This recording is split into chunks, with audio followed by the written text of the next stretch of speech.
स्वामीनारायण मंदिर के जो भिन्न भिन्न स्वरूप लंदन से लेके ह्यूस्टन, अटलांटा, शिकागो, टोरंटो तक दिखाई दे रहे हैं, वो जानते हैं क्या दे रहे हैं?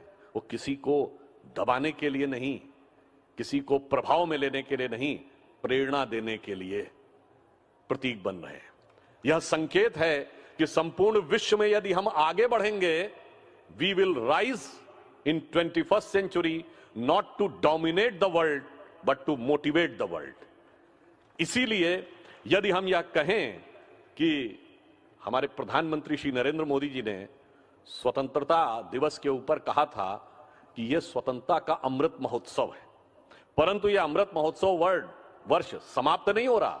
उन्होंने कहा यह अमृत काल शुरू हो रहा है, यानी 75वें वर्ष से जब हम शताब्दी मनाएंगे देश की स्वतंत्रता की 2047, तब तक इस भारत को उस भवितव्य तक पहुंचाना है जो इसका वास्तविक लक्ष्य था, यानी हमें जगत गुरु के स्थान पर पहुंचाना है।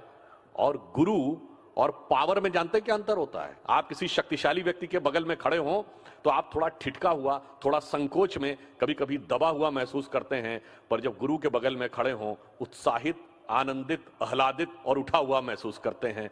तो हम संपूर्ण विश्व को आगे ले जाने के लिए इस दिशा में आगे बढ़ रहे हैं। और यह संयोग देखिए कि स्वतंत्रता का अमृत महोत्सव और प्रमुख स्वामी जी का शताब्दी वर्ष दोनों एक साथ आके मिल रहे हैं।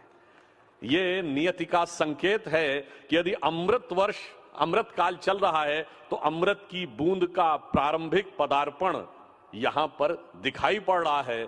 और यह भी एक संयोग देखिए कि इस समय देश का नेतृत्व भी एक ऐसा व्यक्ति प्रधानमंत्री के रूप में कर रहे हैं, प्रधानमंत्री श्री नरेंद्र मोदी जी, जिन्होंने सेवा का ही संकल्प लिया हुआ है। 8.5 वर्षों में एक दिन की भी उन्होंने छुट्टी नहीं ली है और परिव्राजक के रूप में जीवन को शुरू किया।